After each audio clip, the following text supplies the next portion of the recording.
તો હેલો મિત્રો, સ્વાગત છે આપણી યુટ્યુબ ચેનલની અંદર। તો આપણે બધા આવ્યા છો ચેનલની અંદર, તો આપણું બધાનું હાર્દિક હાર્દિક સ્વાગત છે। તો મિત્રો, આજે આપણા વિડીયોની અંદર જાણવાના છે કે રામદેવજી મહારાજને મેળવવા માટે અજમલ રાજાએ કેટલું કર્યું હતું પ્રાયશ્ચિત। તો મિત્રો, આ વિડીયોને આપણે સંપૂર્ણપણે જોવાનો છે અને આ વિડીયોને આપણે વિગતવાર ચર્ચા કરવાના છે આખા વિડીયોની। તો મિત્રો, પહેલાં તો મારા નવા આવેલા ચેનલમાં મિત્રોને એક નાની એવી રિક્વેસ્ટ છે કે ચેનલમાં નવા આવ્યા છો તો ચેનલને સબસ્ક્રાઈબ કરી લેજો। વિડીયો સારો લાગે તો વિડીયોને લાઈક કરી દેજો। તો ચાલો મિત્રો, આપણે આગળ વધીએ છીએ વિડીયોની અંદર। તો મિત્રો, આપણે સૌ જાણીએ છીએ કે અજમલ રાજા રામદેવજી મહારાજના પિતા છે।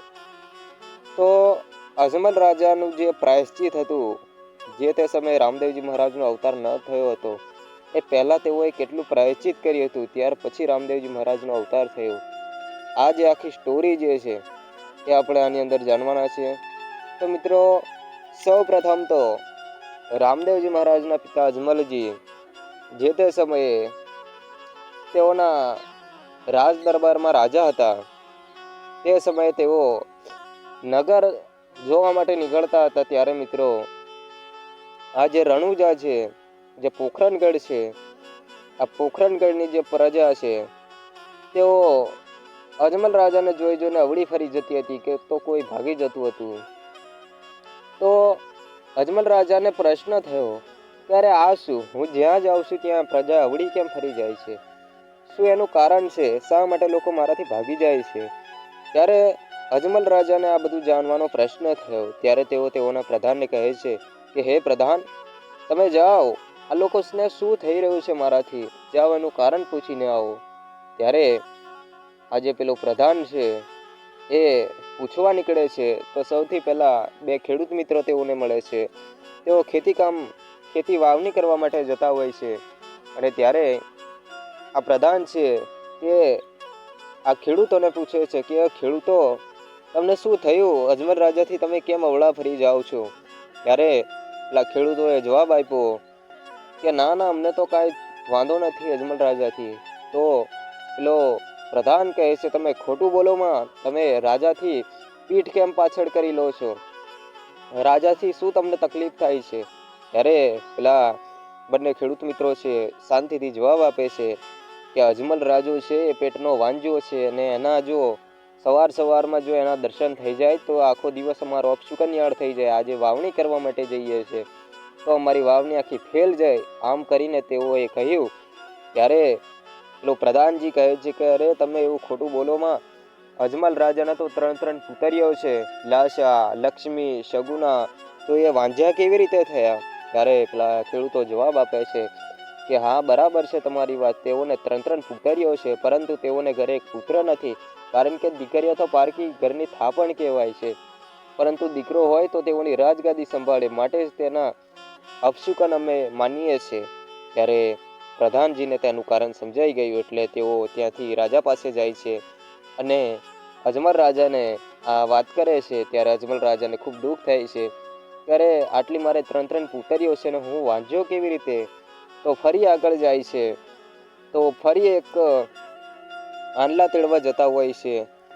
તો આંડલાવાળા સામે મળે છે તો તેઓને પણ તેનું કારણ પૂછવામાં આવે છે, તો ત્યાં પણ તેઓને આ જ કારણ મળી રહ્યું છે। તો જ્યાં પૂછે છે ત્યાં આ જ કારણ મળી રહ્યું છે। અજમલ રાજાનું દુઃખ તેમ વધતું જઈ રહ્યું છે, કારણ કે અજમલ રાજા માની રહ્યા છે કે મારે 3 પુતરીઓ હોવા છતાં પણ મારે વાંઝ્યા મેણા જો ખાવા પડતા હોય તો આ વળી કેવો પ્રશ્ન છે? આ વળી મારું કેવું દુઃખ છે? કયા કર્મને આ મારી સજા છે?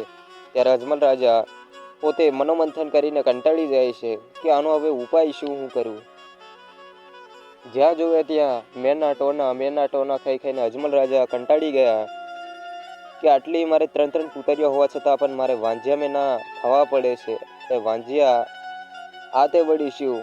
આ વાત જે છે એ રાજ દરબારમાં જાય છે અને માતા મિનળદે હતા, રામદેવજીના માતા, તેઓ મિનળદે પાસે અજમલ રાજા જઈને મિનળદેને આ વાત કરે છે। ત્યારે મિનળદેને પણ ખૂબ દુઃખ થાય છે કે હા સ્વામી, આ વાત બરાબર છે, આપણે 3 પુતરીઓ તો છે પરંતુ એક પુત્ર નથી, એના જ કારણે આપણને વાંઝ્યા મેના ખાવા પડે છે। ત્યારે તેઓ અજમલ રાજા જે છે તે ખૂબ દુઃખી થાય છે અને કંઈક રસ્તો કાઢવાનું નક્કી કરે છે. ત્યારે તેઓ પ્રધાનને કહે છે કે હે પ્રધાનજી, તમે થોડા દિવસો માટે અમારો રાજપાટ બધું સંભાળો.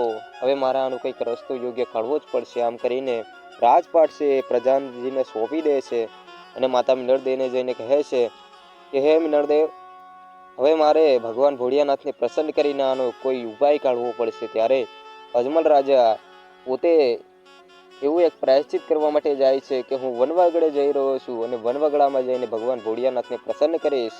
ત્યારે અજમલ રાજા જે છે તે વનવગડા તરફ હાલી નીકળે છે અને તેઓ ખૂબ તપ કરે છે. વનમાં શિવલિંગ બનાવે છે અને તપ કર્યું. ઘોર એવું તપ કર્યા પછી આ અજમલ રાજા ઉપર ભોળિયોનાથ પ્રસન્ન થાય છે અને ભોળિયોનાથ પ્રસન્ન થાય એટલે મિત્રો એની લીલા કંઈક જુદી છે. ત્યારે અજમલ રાજાને કહે છે કે બોલો ભગત, તમારા શું કષ્ટ છે? હું શું તમારા કષ્ટને દૂર કરી શકું?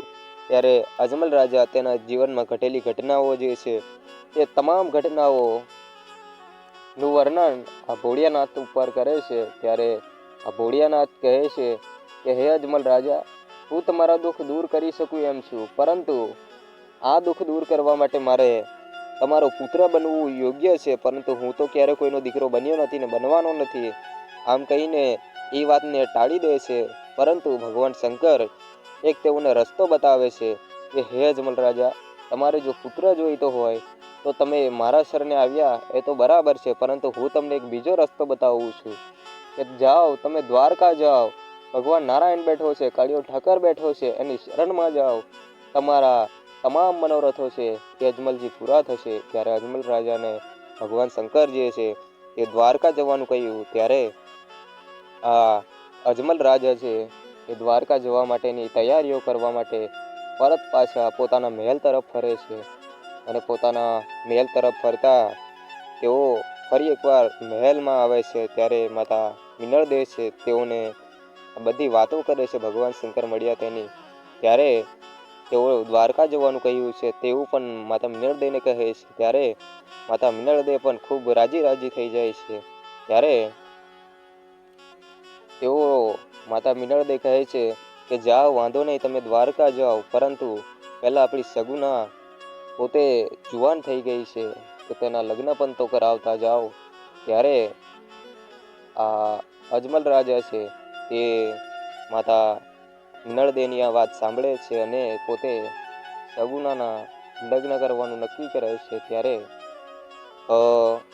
આ અજમલ રાજા છે તે સગુનાબાના લગ્ન ખૂબ તૈયારીઓ કરી દે છે.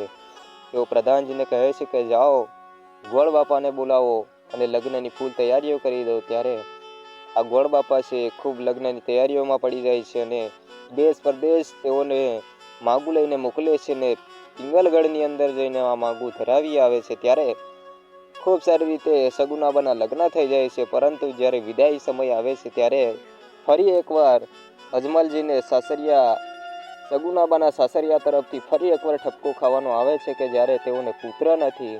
ત્યારે આ વંટોળિયું પાછું અજમલ રાજા પર આવીને ઊભું રહે છે. ત્યારે અજમલ રાજા ખૂબ રડી પડે છે. ત્યારે મિત્રો સગુનાબા અને અજમલજી ના આંસુડા લૂછનાર કોઈ નથી, કારણ કે ખૂબ રડે છે તેઓ. કારણ કે તેઓનું દુઃખ એ જેવું હતું કે એ દુઃખને કોઈ દૂર કરી શકે એમ નહોતું. પરંતુ આ તમામ પ્રસંગો પૂરા કરે છે અને પછી અજમલ રાજા દ્વારકાની યાત્રાએ નીકળે છે.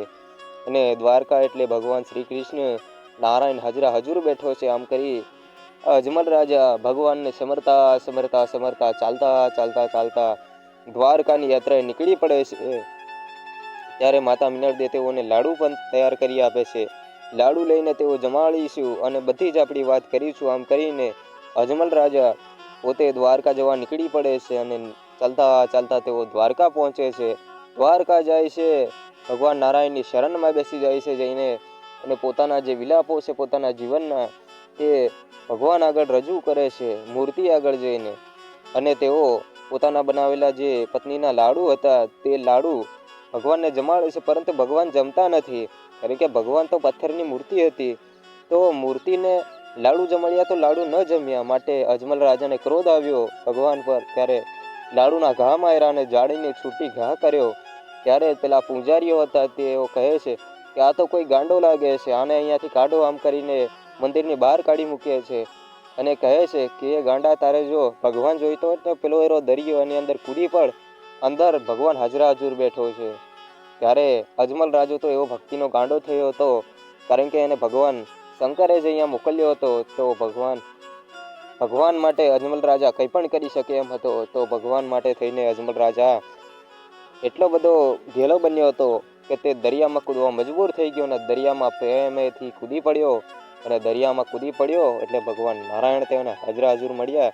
એ કથાને પણ આપણે જાણીએ છીએ કે અંદર સોનાની નગરી હતી, અને આ સોનાની નગરી એટલે ભગવાન કૃષ્ણની નગરી. અને અંદર મળ્યો આપણો આખો અખિલ બ્રહ્માંડનો નાથ ભગવાન નારાયણ. ભગવાન શ્રી કૃષ્ણ તેઓને દર્શન આપ્યા અને તેઓની બધી વાતો સાંભળી અને તેઓનું વર્ણન સાંભળી અને તેઓને પોતાના દુઃખ દૂર કરવા માટેના બધા ઉપાયો બતાવ્યા. ત્યારે ભગવાન નારાયણ આ તમામ પ્રકારનું જે પોતાના ભક્ત અજમલ જે રાજા છે તેના જેટલા પણ કષ્ટો હતા તે અંતર્યામીથી જાણ્યા અને જોયું કે આ ભક્ત એટલી બધી મારી ભક્તિ કરી કે એટલું બધું પ્રાયશ્ચિત કરીને આવ્યો છે, ત્યારે મારે પણ જવું જરૂરી છે.